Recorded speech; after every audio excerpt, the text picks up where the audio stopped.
Recording in progress. Perfect. I like that lady. She's very professional. She's very much about the law, and that everyone is aware of what's happening. Yeah. Yeah, She's thorough. I like that. very. She's like the current temperature outside. You're like, shut up, Helen. I'm trying to do an interview here. She's like, okay, well, you shouldn't have hired me as an intern. So it's just someone to your left there. I can't see who just. He just keeps saying the obvious. It's Thursday. Yes, Helen. Jesus. Goddamn Helen.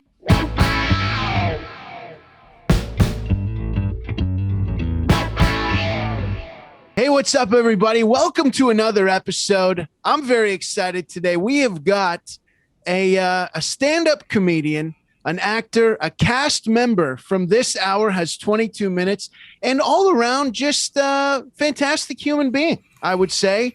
Mr. Trent McClellan, everybody. Yeah, I can hear that applause from people's devices all over the world. I can hear it. Absolutely. They're going nuts right now. Yeah. How are you, man? I'm good, man. I'm really good. I'm feel like summer's finally arriving, and that hopefully this ship is turning around that we've been on this roller coaster over the last 15 months. So Yeah. I am quite optimistic as I've been in the last year and a half. So I'm good. How about you? Yeah, I'm good, man. I'm same as you, just waiting things out and seeing, when we can get back to back on the road and back to, normal or whatever. I don't know. I hate the term new normal, but you know what I mean, I know, whatever it's going to be. Yeah.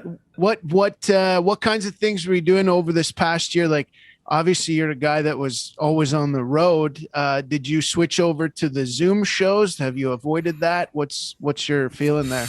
Well, when the world paused, I was 3 shows into a big Canadian tour. I had like 23 dates set up across the country after we wrapped 22 minutes, and started in New Brunswick, and I'd gone back to Newfoundland. I was going to work my way across. So 3 shows in, we had to shut it down. So I was like, Oh, wow. Then left, which kind of sucked. I mean, you pumped all this money into marketing and all this stuff, and it's all for naught. But then I went back to Calgary, and I remember just sitting there with like, all right, I'm just going to enjoy the break. The season's wrapped, so like, some downtime, just enjoy that. But I mean, I went back to a city that was completely shut down. Like literally nothing was open. Like, I think we often forget about what the original lockdown was like, in the rest of the country, where we're like, no one else exists. Nothing's open. You're just literally like grocery stores. That was it. Yeah. And I remember going like, my God, is this the rest of our lives? What's going to happen? And I went into a bit of a panic mode for a bit.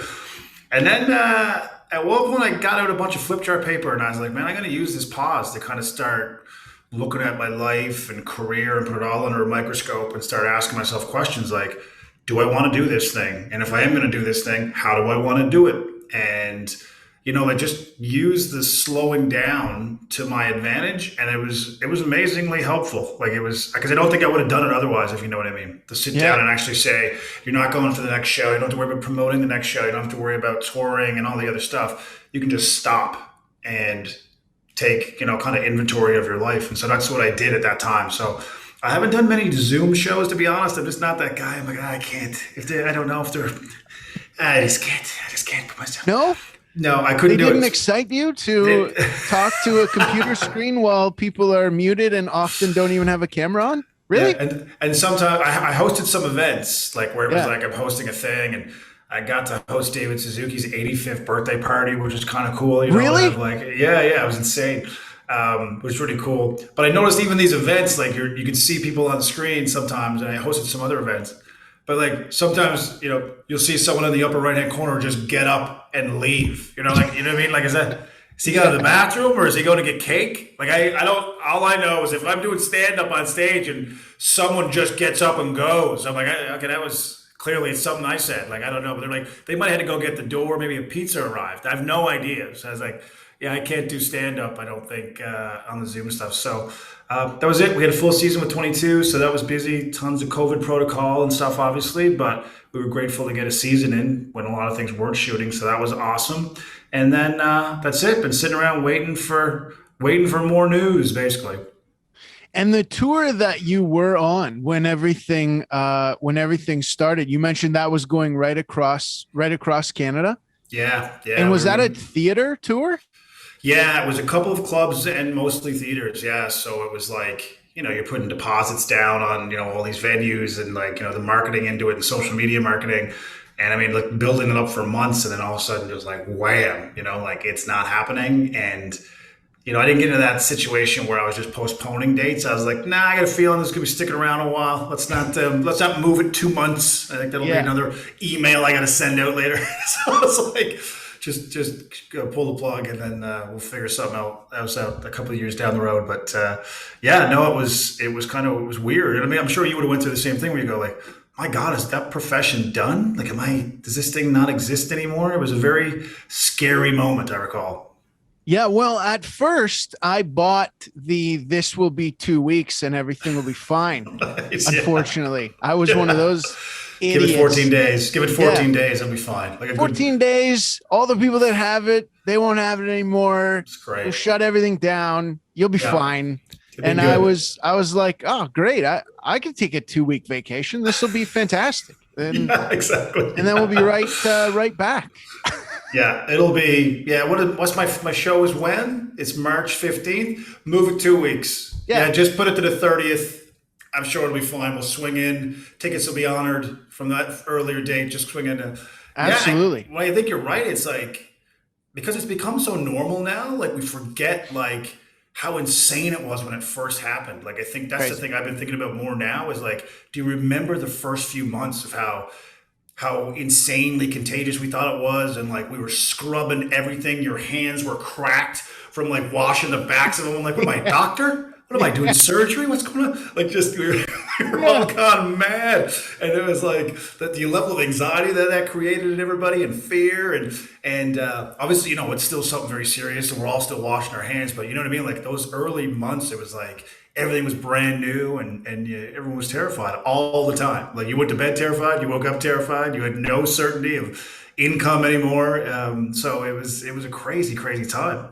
It was wild. And I came back from the US right at the end of March, right after the original 2 weeks, because I waited there thinking we'll just go back but Yeah, we came back and I mean it was serious at the border. Where are you going? Where are you staying?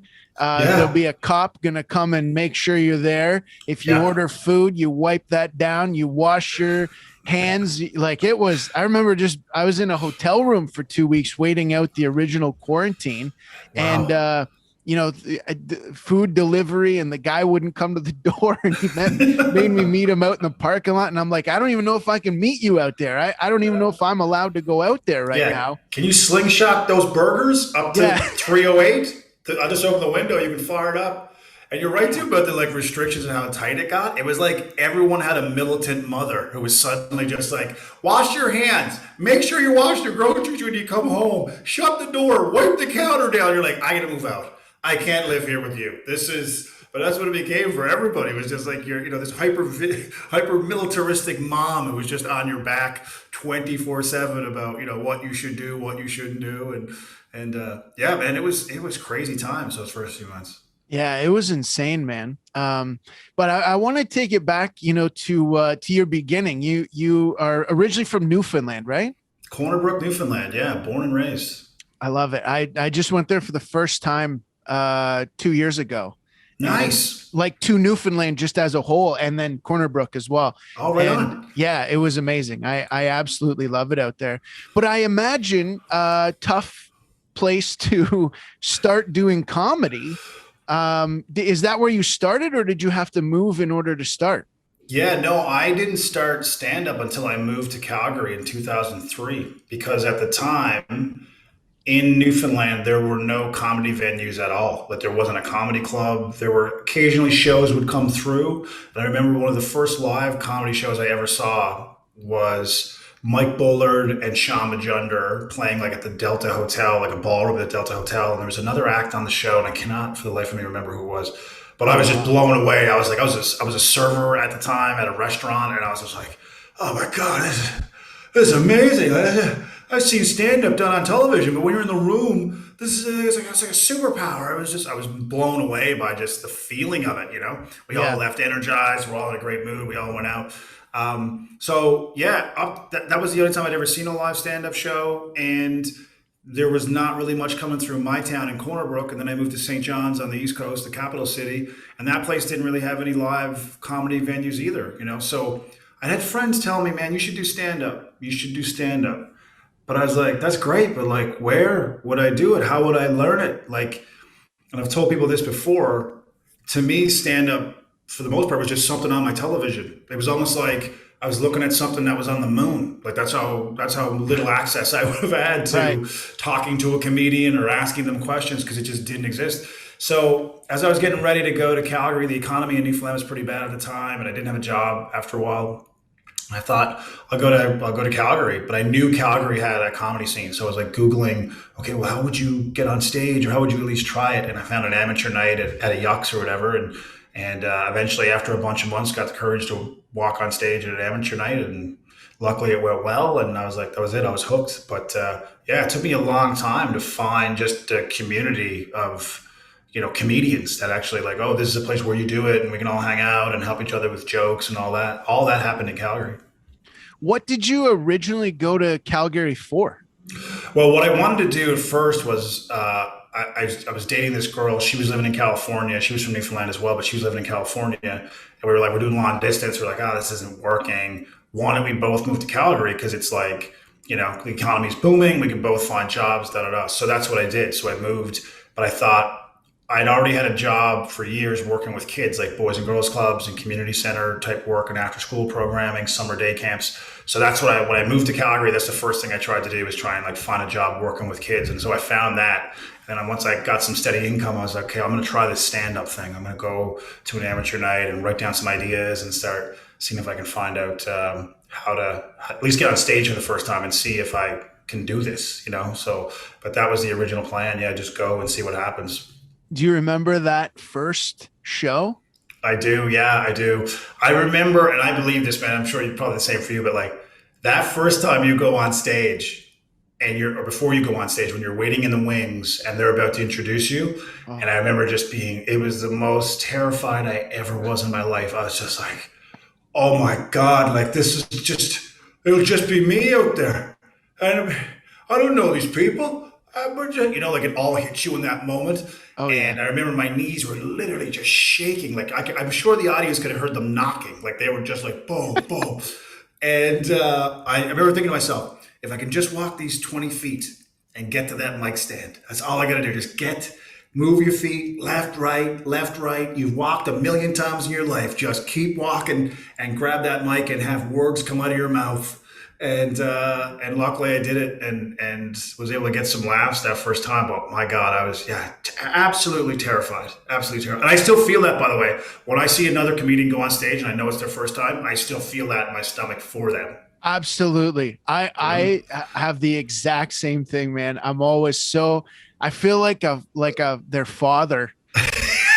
Yeah. You You're know, gonna like, do great. Look at me. yeah. Look at me. You're loved regardless of what happens out there. Do you understand? You're loved regardless. Now get out there. I'm gonna buy you ice cream when you're done. Thanks, Dad. Because you remember that feeling. I remember how bright the lights were and hearing your voice amplified for the first time, and all these strangers just sitting there with their arms folded, kind of just sizing you up. Like Yeah. you are being measured and you are alone in that moment. Like there is nowhere to hide. You're not in a band where you can just, okay, guitar solo, and this guy takes it for a bit. It's just you hanging out there, and you got to try and figure it out. So I still feel it. Every time I see someone for the first time, I still feel that in the pit of my stomach for them. That would be nice to have somebody where you're just like, okay, this guy's going to take a joke solo here Yeah, for a minute. exactly. I'm going to take a break.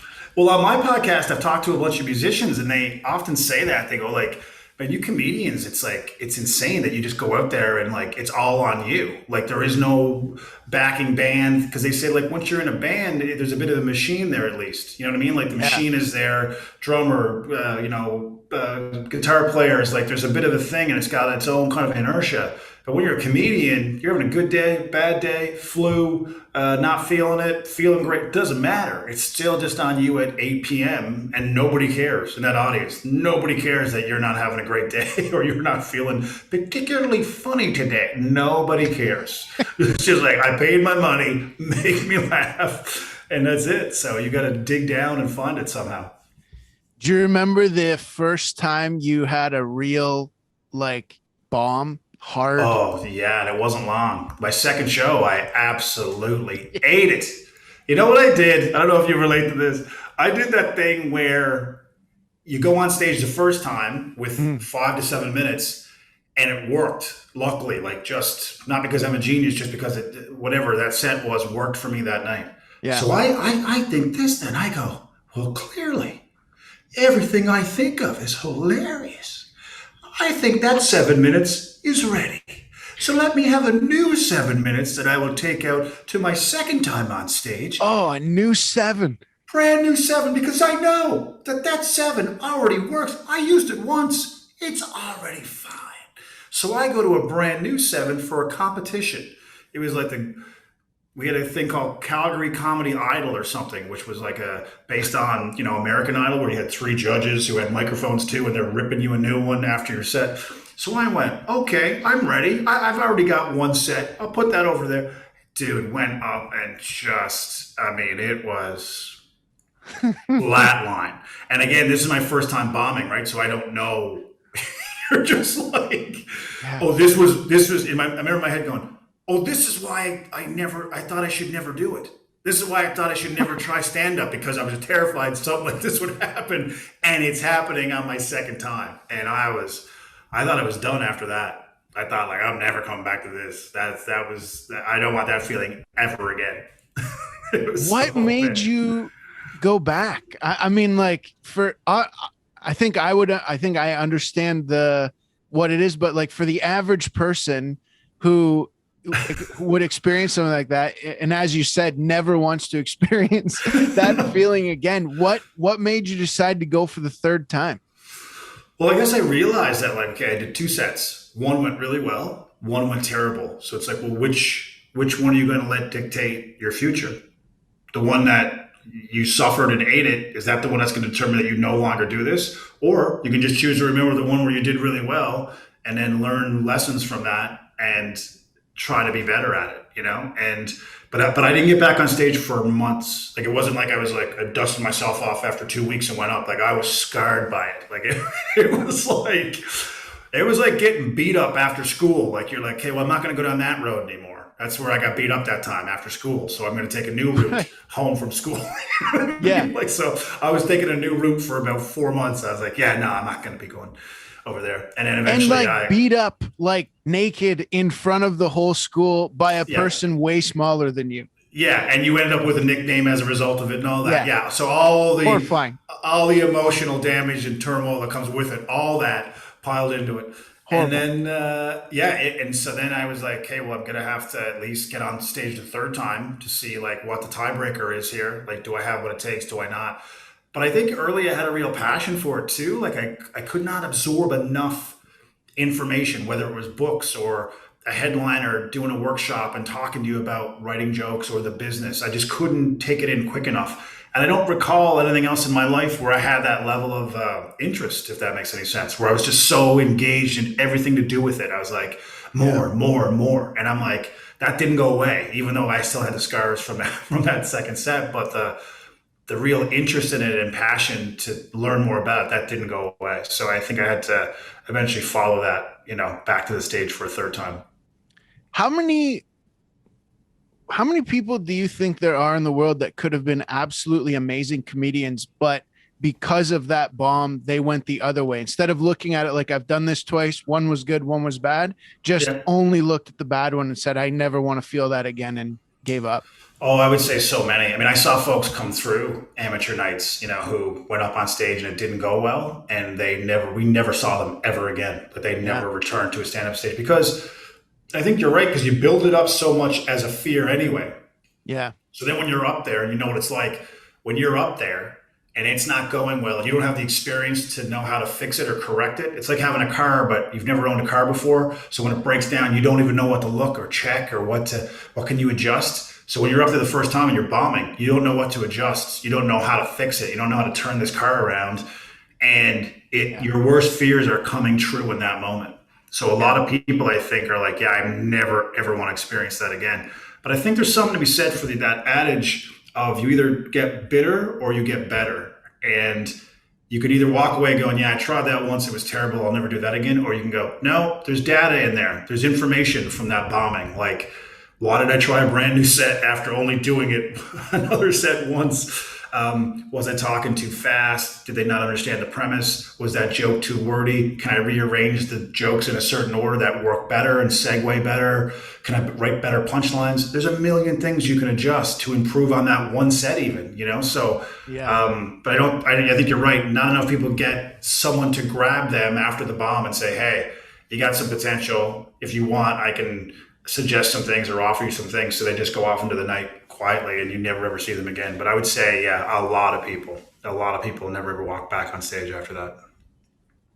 Do you remember the first time somebody gave you money to tell jokes? Do you remember that feeling?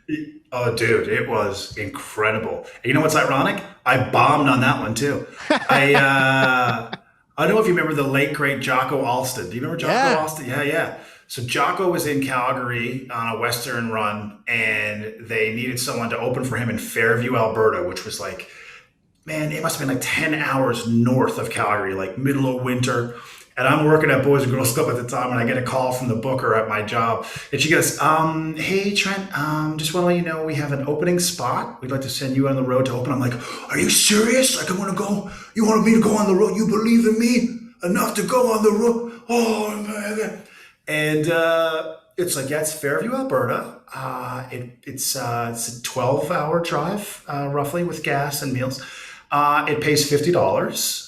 Yeah. So you'll be going with Jocko Alston. You'll be opening for Jocko. And I had met Jocko before once just at the club, whatever. He was a really nice guy. So I was like, oh, that'd be cool, right? So we go up there, and dude, it was like four guys in the bar playing VLTs who didn't know there was a show. They were just there, like, going. And that was it. There was the only people there besides the staff.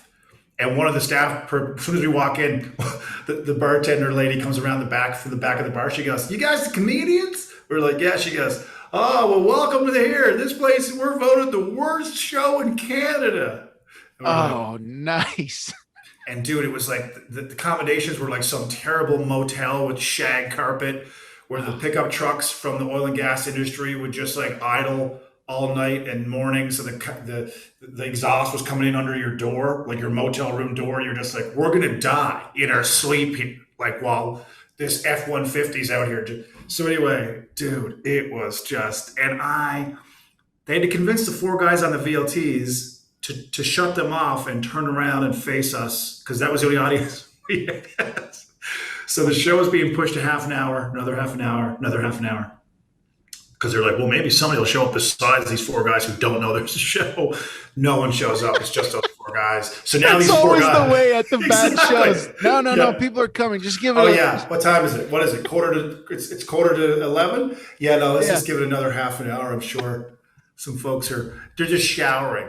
They're really yeah, excited for the show. They knew it started at 8, but they're still finishing their wings over at the. yeah.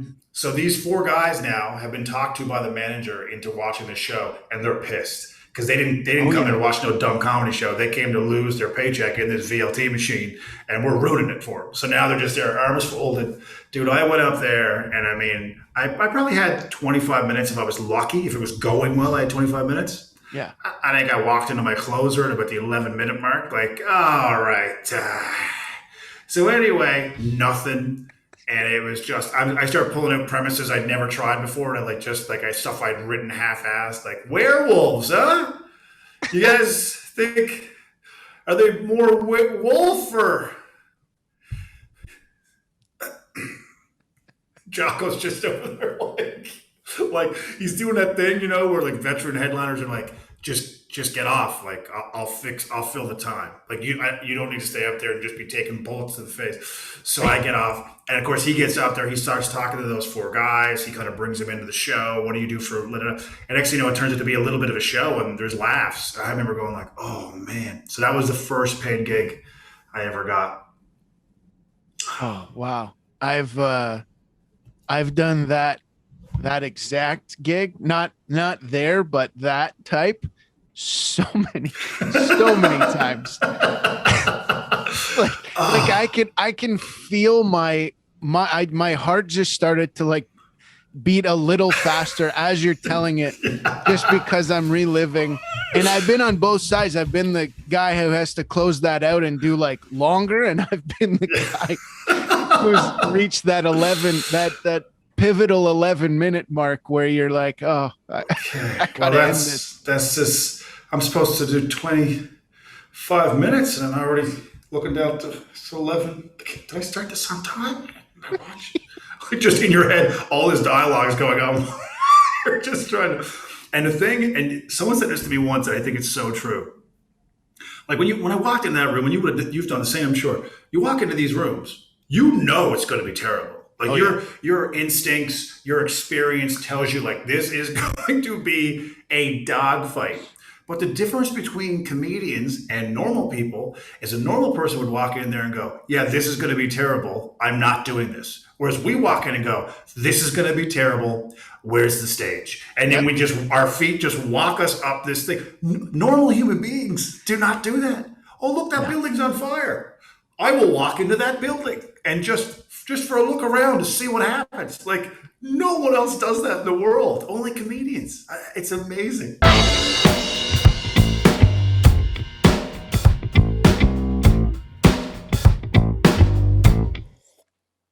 Oh, hey, what's up, guys? I hope you're enjoying this episode of Leeson Learned.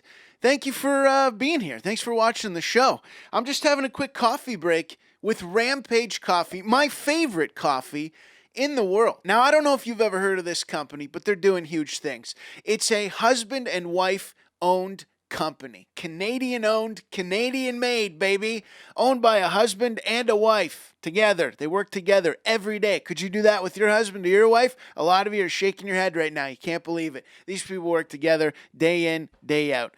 Delicious specialty coffee, roasted fresh and delivered right to your doorstep. You can become a Rampage Coffee member and subscribe to get coffee delivered to you as often as you want at a discounted price. You can also earn Rage points and use them to buy coffee and merchandise like this hat, this t-shirt here, which is, I love it. It's my new favorite shirt, and a coffee mug with a gun on it. How many coffee mugs do you have that have a gun on the side? I bet the answer is 0, because that was my answer before I got this. They've got a high caffeine blend that'll kick your ass in gear. They got medium, dark, and espresso blends. Espresso. I always say espresso, but it's espresso. You can try all 4 of the blends in the sampler bundle. I have tried it. I recommend it, and I recommend you get some. Head on over to their website right now. Get yourself some coffee right to your doorstep. And a huge thank you to Rampage Coffee for sponsoring this episode of Leeson Learned. This episode of Leeson Learned is sponsored by the Big Fish Steak and Lounge in Sarnia, Ontario. One of my personal favorite restaurants in the world. I was going to say in the country, but no, in the world. They have some of the greatest food I have ever had. Every single time I eat there, I think to myself, it will never get better than what I have just eaten. And the next time I go back, they top it once again. It's that good. If you live in the Sarnia area, make sure you book your reservation for lunch or dinner, or hell, book your reservation for both right now. Do it tonight. What are you going to cook for dinner tonight? Probably something awful. Don't do that. Head on over to the Big Fish Steak and Lounge. If you don't live in Sarnia, I suggest you make a trip down just for the food, or if you're going to be in the area, stop in and have one of the greatest meals you will ever have.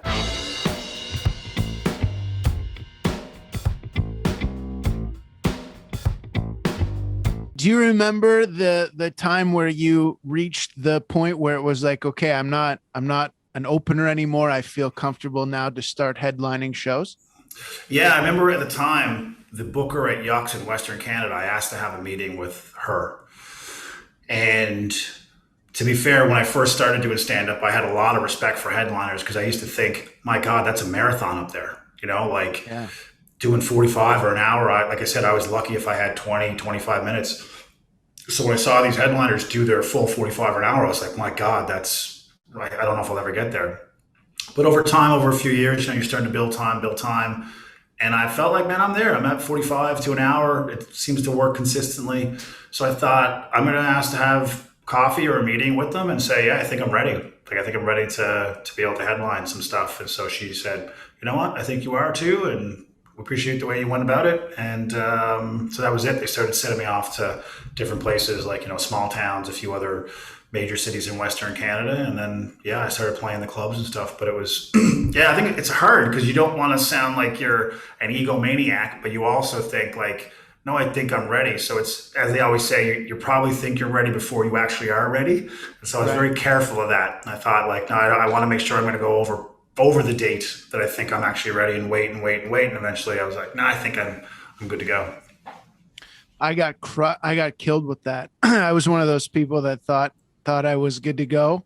And I ended up in Reading, Pennsylvania, and the guy that opened just absolutely destroyed. And it was uncomfortable to say the least. Yeah. It was one of those nights where the people can't even say anything to you as they're leaving. They can't even look you in the eye. Yeah. They just look down at their shoes. Like what's that? What is that? Oak on the floor? That's as they walk up. But you're right though. Cause you know what we wouldn't have thought of, or a lot of people don't think about, when you're opening the show, there's nothing ahead of you, right? So you're just the first comedian of the night, or there might have been an MC that did a little bit of work, but for the most part, like you're the first main actor seeing of the night, like an extended set. So you don't have to follow much. But when you're headlining, if you got legit comedians on ahead of you, like this thing has been climbing for the last 45 minutes or whatever, and now it's your turn. So you realize like, oh shit, like there's already groundwork laid and I got to come in up here, as opposed to, I used to just come here and build slowly and eventually I get to this. But like, it's very different as a headliner to kind of close that show and keep it going upwards. So I think you're right. A lot of people, when you're trying to make that transition, you got to keep that in mind. Like you're following seasoned comics. So you got to be able to bring it at the end of the show. And I've found a lot of times too that comedians will think that headlining is just like, I can talk for 45 minutes or I can do this for an hour, and not realizing like, yeah, but you're going on right at the end. You've already had a portion of the show in front of you. And if you can't top the person that went right before you, it could be a very difficult time. And ultimately you might talk faster, which means, now you're at 35, now you're at, 30. Yep. And I think that's a very difficult thing to navigate in the early beginning of becoming a headliner. You know what? I've seen it too. I've seen it when you have people who are big names, who are comedians, but they're also, on a sitcom, or they do other work outside of that. And so they end up doing this show, they're doing a TV show or whatever it is, and then they get stand-up dates. But they haven't been doing stand-up a lot over the last while because they're doing this other project. And so they get booked to do these shows, and they have local openers that go on. But these local openers are real comics. And this is a big shot for them because they're on this big show and they want to do really well. So they bring their A game and they come out and crush. And this person who's a bigger name and is a comic and an actor and all that stuff, their chops have not been working over the last little while. And now they're struggling because they have not been in the game for a bit, right? And it goes away. If you don't keep doing it and you don't keep, working this thing, because it's a muscle, it will atrophy if you don't use it. I've seen that happen a bunch of times where you're like, he's a really great comic, but you can tell he's not been on stage in 6 months. And so he's just up there trying to figure this out. But he had to follow two real comedians who came out swinging out of the gate. And it's different when you're closing a show. It's a very different mentality, different mindset. And you're right. It's not just about being able to cover the time. It's like, I know you can, but can you finish this thing off with a bang? Yeah, absolutely.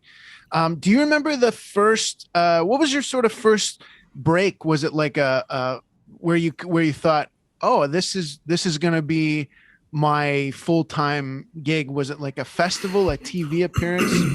I kind of got, it's funny. I was starting to get some shots like opening for big names and stuff, but I still had the day job. And then, as in most decisions in life, sometimes you're just backed into a corner and you have to make a choice. And I got offered a tour in Newfoundland. So I'm still working in Calgary, full time job. So I should back up a little bit. Basically, my weeks look like this. I'd work at Boys and Girls Club from Monday to Friday, doing my thing, sometimes evenings, sometimes days, whatever. It was a lot of hours. Then on the Friday, I would get in the car and I'd drive to God knows where, Western Canada, and I would do a show. Yeah. And then the next night I'd drive from there to another place in Western Canada, do a show, drive back on Sunday, sleep, get up on Monday morning, go to work at Boys and Girls Club. That was my life for 3 years. So in the third year, I get offered this tour in Newfoundland, which was going to be about a week to 10 days. But I don't have enough vacation time to take off from my day job to go do this tour. So I talked to my boss and she's like, Trent, like, we know you love this and we believe you can do stand up full time, but we can't give you the time off to go do this thing because it's a really important time for us and we need you here. Da, da, da. So I had a choice to make. I was like, well, when am I going to do it then? Like, when am I going to leave this and go do stand up full time if I don't do it now? And so I decided to put in my notice and resigned and went off to do this tour, not thinking that I had no work after that tour was done. Like I did that tour and I was like, all right, well, yeah. So, and this was summer, dude. So I go to talk to my agent at the time and I go, all right, guess what I did? Guess what your boy did? Walked in my day job, told him it's over. I'm done. I want to go all in on stand up. This is it. Whatever you guys got, you can put me on the road. I can do extended stuff. I can go, whatever. What do you got? They go, we don't have anything. It's summer. Who quits their day job at the beginning of summer?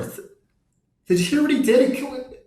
Why would you quit your day job? Wait, there's no comedy in the summer. No one does any.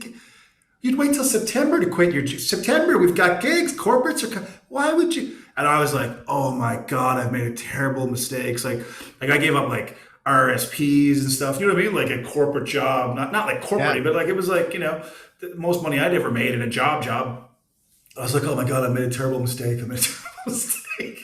And then it was a rough summer, dude. Like it was like looking in old winter jackets to see if you left $20 in it. You know, remember those days? You're like going like, that winter jacket, is there anything? Nope, just some Trident. All right. Like just hoping to find a $20 bill. And then once the fall came around, gigs started to slowly roll in. But man, it was a rough summer. Like it was like, wow, is this what being an artist or starving artist is? Because if this is it, I don't know if I can do this. But it slowly started to turn around that fall. Was it just you? Were you married or anything at that time? No. I had a girlfriend at the time when I first started. Then we split up, and then I met another girl, so she was kind of supportive of like when I was trying to make that transition into it. So, you realize too, like as a comedian, like we're not easy to be with, right? Like it's like, most people are married or with someone who's like a 9 to 5 person, someone they see every day. For us, it's like, I remember I used to go on the road for a month and a half, like I'd go for 6 weeks straight on the road like that, that's not for everybody. Like not everyone can sign on for that and go like, all right, go follow your dreams, enjoy. Like, oh, by the way, the squirrel joke worked. Oh, that's great, honey. Fantastic. So it was just, you realize like, yeah, this comes with a whole lot of moving parts here. So, but the good thing for me, and I look back on it, like I had friends of mine who, for whatever reason, they had different people in their life trying to talk them out of stand up. Like, oh, it's a lot of risk and there's no money and no job security. I never, ever, ever had anyone in my life who tried to talk me out of it. Like no one from my family, like no one that I was dating, none of my friends. It was like, no one ever was like, hey, you shouldn't do this. Everyone was like, no, this is your thing. Yeah, there's going to be rough times, but like, this is what you're doing. Like everyone was so supportive. And I realize now how lucky I was to have that, because a lot of people don't have that. They have someone who's chirping in their ear saying, like, well, I told you should have went back to school or whatever. Like I had a university degree, so I'd already done that. But I was like, no, everyone was supportive. So I'm grateful that I had that. Yeah, that is amazing. Like, because you're right, a lot of people don't have that, or they have the complete opposite, where everybody tells them stop doing this and quit, or Yeah. some people. I guess it depends when you get into it too, because some people are already married. They already have a life that they're living, but Yep. they feel this emptiness or they feel something missing. And then they get into it. And now it's like, now you're not dating somebody saying, oh, by the way, this is part of my life. And, Yeah. this is how it is. Now you have to be like, Yeah. listen, I'm going to change everything Yeah. that we knew here. It's going to be a lot different. Yeah, we're going to live in a closet. Are you fine with that? Because we're going to get rid of this. Or we're going to live in that shoe closet over there. So I got a dream. Yeah, you're right, man. It's like, it's such a hard thing to transition into because it seems insane. It's insane to tell someone. I've had this moment, I don't know if you had it, where I've pulled up to a parking lot to do a show, and it hits me in that moment of like, oh, I just drove and I'm about to go in and go on stage in front of a bunch of strangers and attempt to say things that make them laugh. And then they're going to pay me money at the end of it. Like, it's insane. It's insane when you think about that. Like, that's insane as a concept. And then someone else is going to go, yeah, no, that's a thing you're going to do for a living. Oh, that's totally fine. Like, and the other thing I think too for comedians or anyone who's in the arts, I think, or even if you're an entrepreneur, you almost need certain milestones along the way to get any kind of validation from your friends and family. So if you get that comedy festival or if you get to open on that other big show, that's just enough for them to see like, oh, okay, all right, Jeff's doing some stuff with it because I hadn't heard much in a while, but he's doing that thing. You know what I mean? Like, it's just enough of a carrot to let them think, okay, yeah, no, this dream's reasonable. It's a reasonable thing. But if you go radio silent with any of those bigger things for an extended period of time, people start going, so Jeff, are you just gonna keep telling the jokes and stuff? Are you ever gonna settle down and just, you know what I mean? Like, they want to talk sense to you, and you're like, no, I'm chasing the dream. Come on. So yeah. Anytime someone lowers their voice like that to ask you a question, you're not doing something right. Yeah, there's a little bit of condescension in there, and some heavy advice is coming your way. Yeah. What was the first TV exposure that you had? Was it a comedy festival set? Yeah, I think it would have been Halifax Comedy Festival, and I had a massive case of imposter syndrome on the flight there. I'll never forget. I was flying from Calgary to Halifax, and I'm on the plane, and I had my set list out, looking at the 2 sets I was going to do and just running it in my own mind, which I often think is hilarious because, like, if you're on a plane and you're sitting next to me, you don't know I'm a comedian, and I pull out this wrinkly piece of paper that just has a bunch of random words on it, and if you look over at that, you're like, this guy, I want a new seat because I think, what's this? What that is insane. It's got a hit list or something. Ham, squirrels. This is a shopping list? Parallel parking. It can't be shopping. I mean, you can't. What are you buying? Parallel parking? What? She's pressing that button. Yeah, I can't. He's got a weird list. So I'm going over this thing, and as I'm going over my set list, I start thinking about, like, oh my God, like, some big names are going to be there in the Canadian comedy world, like Erwin Barker at the time, and like all these like big names that I really respected, Derek Edwards and whatever. And I was like, what am I doing? I'm not ready for this. I've only been doing stand-up this many years. And I started to really go into a spiral of like confidence draining out of me. And then once I got here, like the first set I was kind of like shaky. Second set I was better. But I remember that feeling. But it was so weird because I put all this pressure on myself because, like, they're paying for your flights. They're going to pay for your accommodations. They're going to, like, it was the first time I ever had that happen to me. So it was always like, really? I'm getting paid and they're paying for the flight? So I started putting all this extra pressure on myself to, I gotta be amazing. I gotta be like, I just started getting out of my head kind of thing. And, but that was the first time I was on television, I think. And the other thing I did a Comedy Now special, I think, like 3 or 4 years in, were for CTV and the Comedy Network, where it was like flying you to Toronto, putting you up for a bunch of nights, and we're going to tape this TV. And I was like, yeah, okay, yeah. But you can get outside yourself, and really start, just overthinking it. And that's terrible for a comedian or an artist in general. I think it's just overthinking. And what about if this happens? And what about it? It's just like, just just do what you do. Just do what you did to get here. Like, just do that. Don't sit around looking around the room like, oh, like it does not help you. Yeah, that's a great point. The Comedy Nows, I'm curious, what was the process like to get that? Is that something you had to do like a live audition for? Did you submit a video? How was that? Yeah, back then what they used to do is they would send somebody out to go around to all the major cities, and they do a showcase at all the major cities, kind of like what Just for Laughs does. And so they'd ask local bookers to put together a lineup of comics. And I think I did it the first year, didn't get it the second year, and didn't find out right away. I found out a few months later that they're like, yeah, we're going to ask you to do one, and I did it. But it's just a weird thing about TV, man. That's the thing. Like, it's such a business, and there's so many other moving parts to it. So I get selected, they fly me in, I do it. I had a great set, like, for my own stage where I was at that point. I was really happy with it, and it went well. And then I'm at a rap party at the end of the night, and someone from the network in a suit and tie, comes up to me and he goes, "Get ready for your life to change." And I remember going, "What?" He's like, "Yeah, it was a great set. Get ready for your life to change."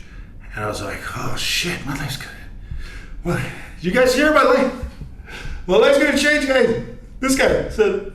So I go back to Calgary thinking, this guy knows. That guy was in the business. That guy's seen talent. He knows what he's talking about.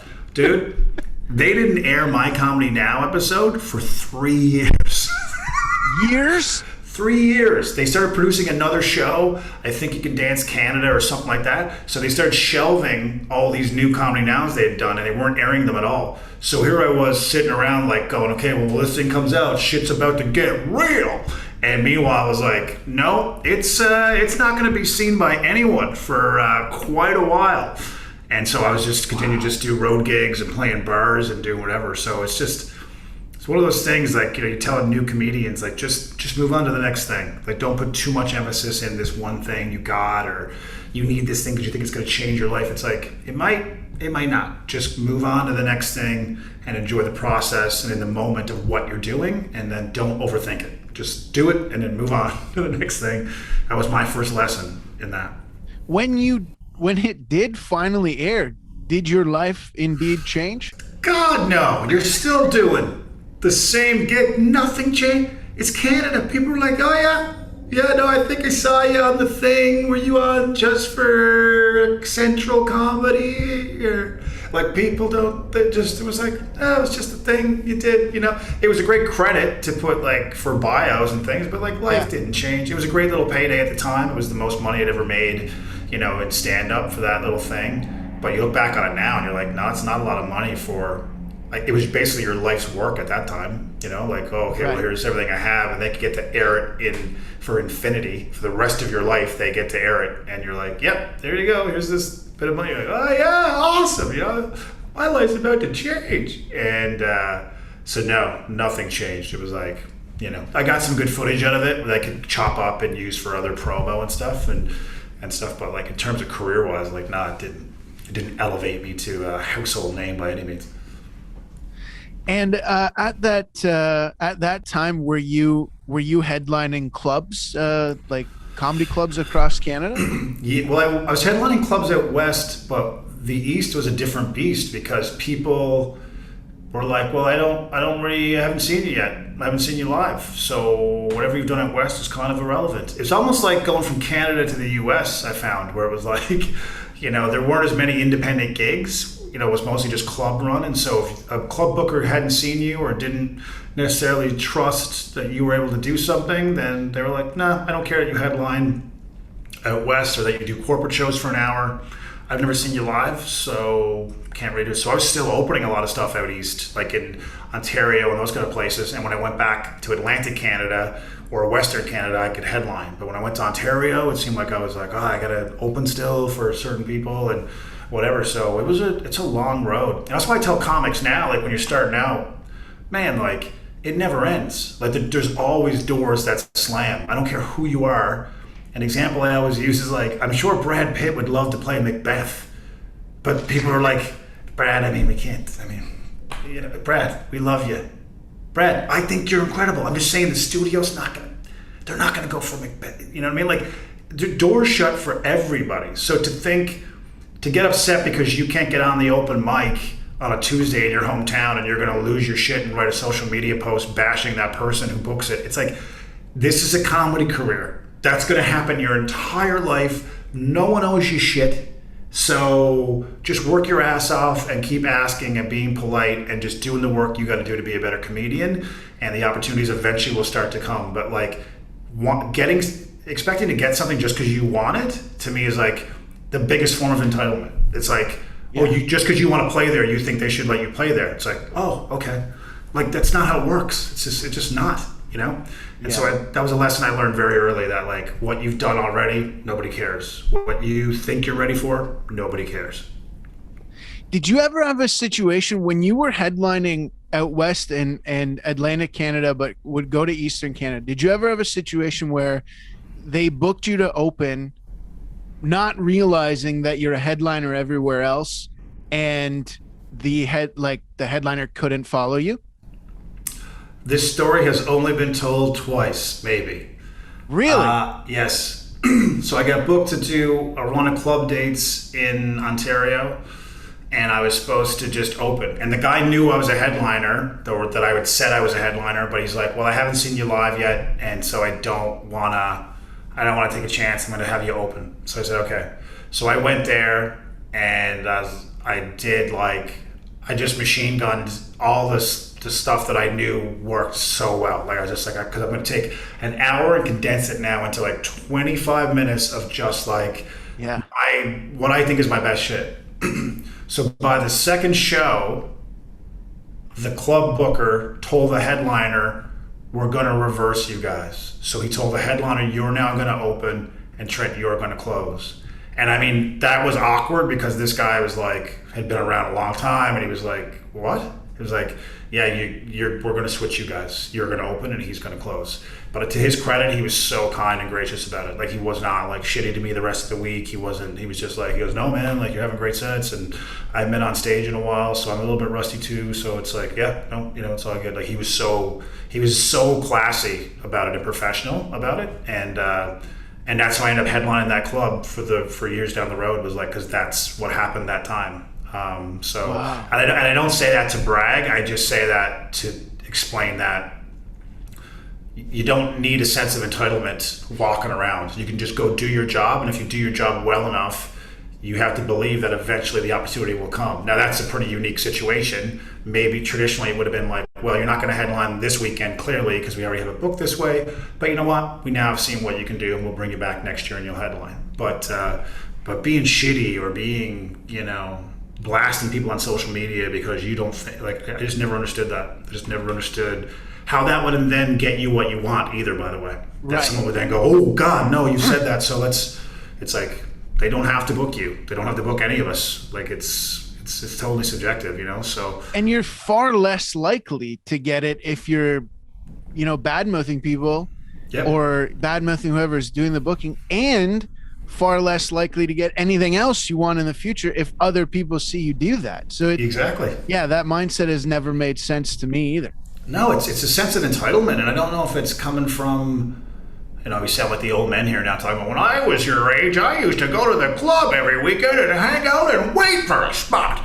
But that's what I did. Like, I used to get to the club an hour and a half early and bug the booker and the manager, like, hey man, are there any guest spots? And I knew if I didn't get there at least an hour before, there'd already be 6 other comics who are already in there, who are already like, no, I already talked to Matt to see if I can get on tonight. Like, you knew if you showed up after, like less than an hour before showtime, like, wasting your time, because guys are already in that room or girls are already in that room looking for a guest spot. So I don't know, there's just a hunger there, and there was no entitlement of like, I should get this because whatever. It's like, I don't think that serves you very well. I think it's far better to be understated and surprise people rather than blow your own horn about how great you are, and then they cave eventually, and it's like, okay, well, now go ahead, bring it. You said you were amazing. You said you were. Go ahead, you've put pressure on yourself. Whereas if you're more understated and just go, okay, I respect that, that's fine, and you just wait, I think good things come to you eventually. Yeah, I agree with that. And speaking of good things coming to you, what was the process like to get This Hour Has 22 Minutes? How did that come into your life? So I kind of came to 22 minutes, two different stints to write for the show. So they'd bring you in for a couple weeks to try you out or whatever as a writer. So I did that two different times. And during both times, they also threw me on camera doing like streeters, talking to people on the street and doing little segments and stuff. And it's so weird because after my second time doing that, I think it was my second or third time doing it, when the season ended and the summer came along, I remember thinking to myself, like, I think I might get an offer to come back, but I thought as a writer, I thought like, okay, well, we're going to ask you to come back. And I was doing a segment in my hometown, ironically, for Amazing Race Canada. I was doing the comedy portion of the show because they were doing a comedy stand-up challenge for their competitors or whatever. And I had to write a bunch of the jokes and host this comedy show that they had as a challenge. And when I get there the day before, we're doing just blocking and a meeting about, the show the next day. There's two fine arts students from the local college there, Grenfell College, and I'm just talking to them about, I said, what do you guys want to do? And they're like, oh, I want to get into entertainment, I want to get into movies, I want to get into whatever. And I said to them at the time, I said, one of the things you have to accept when you're in entertainment is that your life can change with a phone call or an email. Like you're just, the life as you knew it was going this way, and then you get an email or phone call and life changes. And I said, you learn to get used to it. It's weird, but you learn to get used to it. 90 minutes later, my agent calls and goes, 22 Minutes wants you to join their team. And I went, oh, okay, cool. Like, you mean like as a writer? They're like, no, they want you to be a cast member. And I was like, wow. Can you send that to me in an email? Because I couldn't process it. It was like, because I was already working on a set already, and I was like, I couldn't process what she was saying. And then she sent me the email, all the details, and I was like, what? And the fact that I was in my hometown when I got the email, it was just surreal, like how life had kind of come full circle and all this stuff. But it was a really, really cool moment to find out you're joining, such an iconic show and joining that team. So yeah, that's kind of how it went down. And what was the first day like? I mean, once you have it and now you're a cast member, what was that first day like going there? Well, it's one of those things where you find out in like the spring or whatever. I found out would have been like May maybe or something. And so then, you're doing all these interviews, people want to talk to you, and newspapers and television, all this stuff. And like, it's kind of just fun. Like, you're like, yeah, it's great, it's awesome. But then September, you pack up all your shit and you fly to Halifax and you're like, oh yeah, like this is real now. Like you're gonna go to work. And I remember standing outside the big bay doors at the old studio. It's knocked down now and there's a new studio built, but they have these massive bay doors that go into the studio. I remember the first Monday night when we tape with the live audience, I remember going like, oh my God, like I've been this nervous since my first time on stage. Like, this is it. Like, I'm about to go. I felt like an astronaut about to go to the moon. Like, you're like, yeah, you're getting in that thing and we're going to the moon. Like, like it hit me in that moment. Yeah. And I was like, oh shit. And then yeah, but everyone was so great. All the crew were so friendly and helpful. All the cast were the same way. Like, so yeah, it's one of those things where it's just a special moment that I don't think everyone gets to experience, and I felt very grateful in that moment. What's the schedule like for a show like that? Because you mentioned you have to go to Halifax. I assume you're there for like a few months at a time? Yeah, you're normally there for about 6 months. A week normally works like, I'll start the week on a Tuesday because it'll make sense when I go through it. So Tuesday is normally a pitch day. So that's when we pitch all of our ideas. Our executive producer will say, hey, here's what's going on in the news, or here's some things I wouldn't mind taking some sketches on or ideas on if you guys have any. And we'll all pitch some ideas that we might be thinking about. And then Tuesday you write sketches. So you can go home, you can stay in the office, you can do whatever you want. And then they have to be in the next morning by I think around 11 o'clock. And then they're all submitted to the executive producer. They then pick the best from everyone's submissions. And we have a table read on Wednesday of all the submissions that he's chosen from what's been submitted. And then he's looking around to see what works. So we're going to actually read the sketches through, play the characters that we're supposed to play, and he's noting what gets last at the table and what doesn't. And then he's going to pick maybe 9 sketches from those that have been read. And then literally that's on Wednesday. Thursday, we're making the first sketch. So Wednesday no one even knows what's going to be like, what even has been written. The next day, right? You're making 4 of those sketches or 3 of those sketches. And then you do the same thing again on the Friday.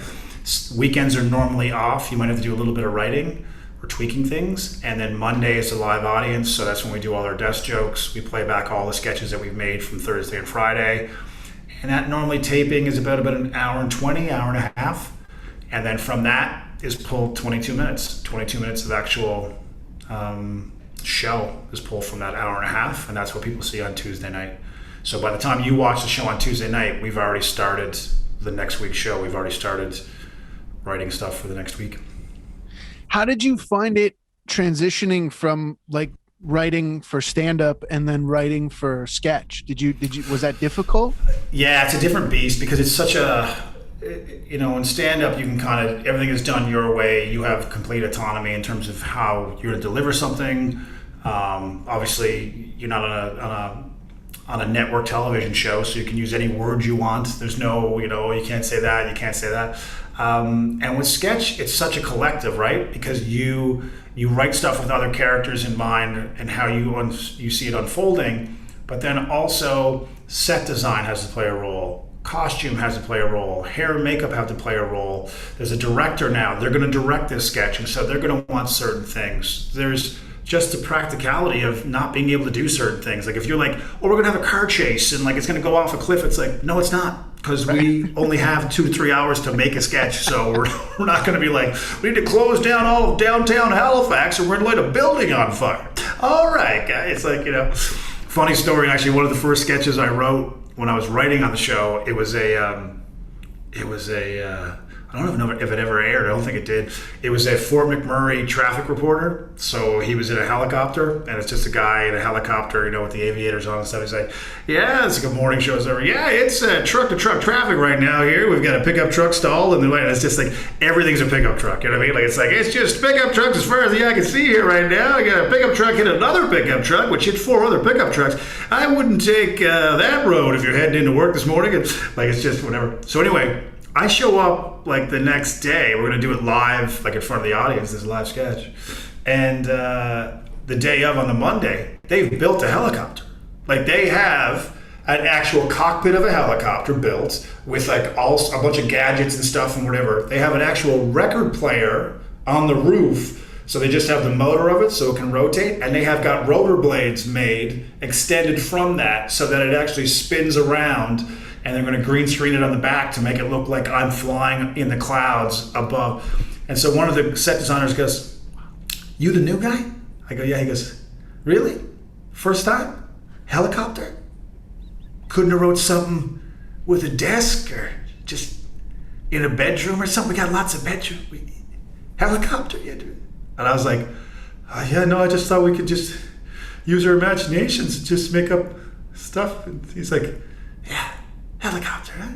Hey guys, helicopter boys here. What's it? Like that was it. That was my nickname then for the rest of the week. Was just like, oh, hey, easy there, helicopter. Oh, what do you need next week? A submarine? Oh, hey guys, submarine. Like it was the funniest thing. They were just busting my balls, but I was just like, oh, I don't know. What are the rules? What are we allowed to? So, but because you're right, like you dream this stuff up, you write it up, and someone's got to build it. Like you're going to make a factory scene or whatever. Unless we can go on location and find something that's similar, someone's got to make that. Someone's got to stay up all night with wood and sawing and painting and nailing. And it's insane. We walk in to shoot the next day and I'm like, someone built these amazing sets. It's incredible what they do.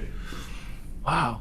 Have you had any situations where you wrote a sketch that you're like, this is gonna kill, this is amazing, and then it just at the pitch meeting becomes very apparent this is not gonna work? Well, we tell people all the time, like if you're new to the show, like leave your ego at the door. Like if you think and I mean from like just desk jokes to sketches, like you get humbled very, very quickly. But the great thing about it is you just become fearless because you're like, you just don't give a shit anymore because you're like, well, don't care, gonna write it up anyway, throw it out there, see what happens. Sometimes you're pleasantly surprised. But the opposite also happens sometimes where you might not necessarily think a sketch is the strongest. You're like, I don't know if this is really good. And for some reason it hits and the table loves it. So it can work both ways. Excuse me. But yeah, you develop a tough skin because you are measured. Every Wednesday you're measured. And it's like, okay, well, that did not go well. Note to self. Note to self. So as a comedian or as someone who creates stuff, you have to sometimes keep telling yourself like, hey, don't take it personal. Don't, like, especially when you're new to the show and you're trying to make an impact, if you're a writer or, you know, sometimes we have guests come in for the week as cast and stuff. It's to not make it personal, because like there's so much content being made. All the ideas are not going to make it. They're just not, because there's so much volume, right? So it's just about, okay, well, that sketch didn't make it. Doesn't mean it's not a great sketch or it's not a good sketch. It's just that it wasn't chosen this week. And the great advice I got from Mark Critch, one of my castmates and good friend, he used to always say to me in the first year, he said, Trent, he goes, if you had a good week or a bad week, he goes, doesn't matter. You just move on to the next day. Because it's true. If you crushed it and all your shit got in and you feel like you had a great week, great. But next week's a new week. If you had a bad week and you feel like my stuff didn't get in, or I didn't feel like I really crushed anything, it's like, doesn't matter. There's still the next job to do. So you just move on to the next thing. Just move on to the next thing. And did being on the show, like being a regular cast member, did that help you go from clubs into doing theaters? Well, I'd done that before I stepped into 22. I started doing theaters before I did that. I thought I started to use Facebook analytics, like fan page data. And I said, like, this is how I did my first tour. I just did a mini tour, like 3 shows where I rented theaters.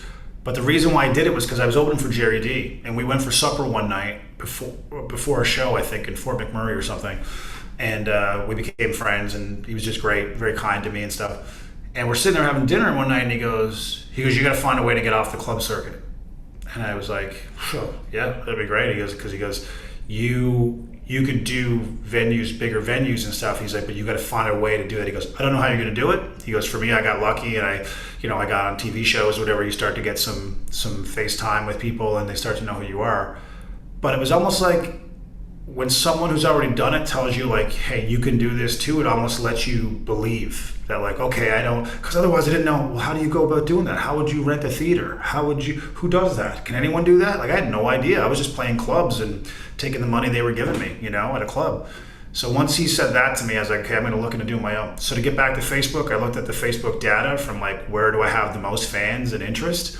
And I picked, one was my hometown, the other one was St. John's, Newfoundland, the other one was Fort McMurray. So I was like, I'm going to go to those 3 cities and rent venues and do it. And luckily all 3 of them sold out. So I was like, what? So when I saw that business model, I was like, oh, okay, I'd like to continue to do this. Like, you just realize, because you control everything from ticket price to marketing to dates to, who you're working with. So I went like, oh, okay, clubs is just one business model, and you play a role in that business model, or you can set up your own business model. And so I was like, well, I want to try and set up my own business model.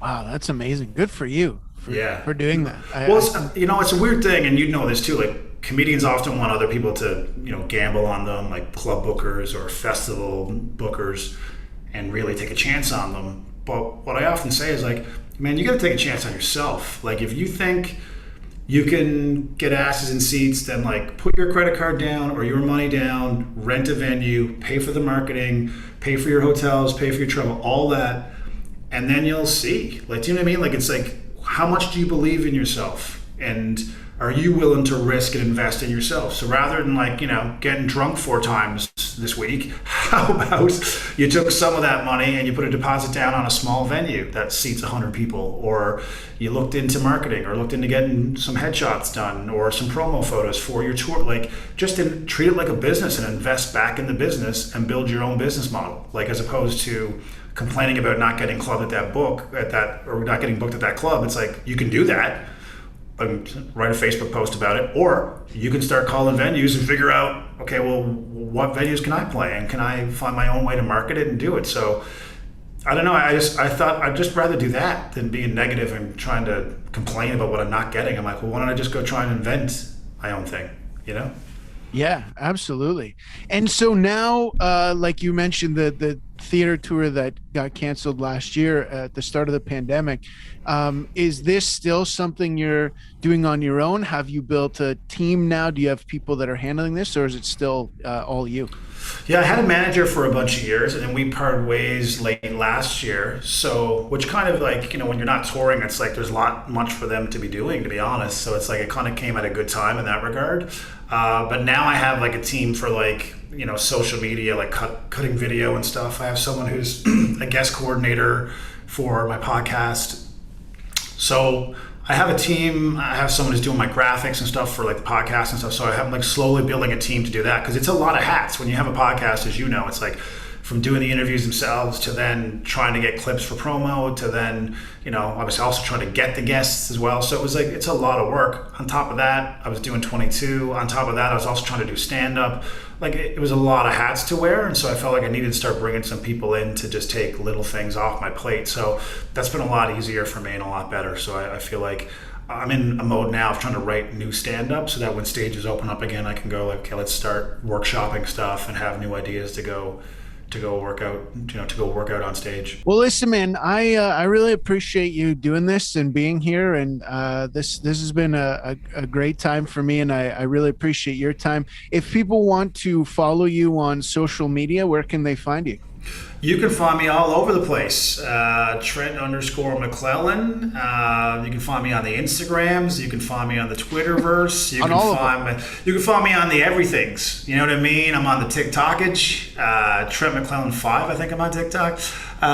Dude, that's another thing too, man. Like just trying to stay on top of social media. I'm like, dear God, how many more platforms are there, and how much more content do you need to put out? So that's a full-time job in itself. So yeah, I'm everywhere. There's stuff. You can find me if you Google Trent McClellan. You'll see it all come up too. And you can go to my webpage, trentscomedy.com. It's got all my handles there too, and the podcast is there too. So yeah, man, this is fun. Thanks for having me on. I really enjoyed it.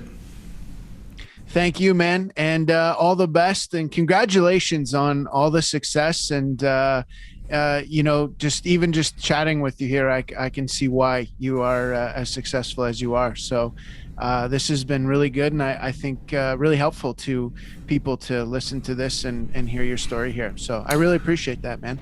Thanks, man. Thanks for having me. I appreciate it. And all the best with the podcast. Thank you. Cheers, buddy.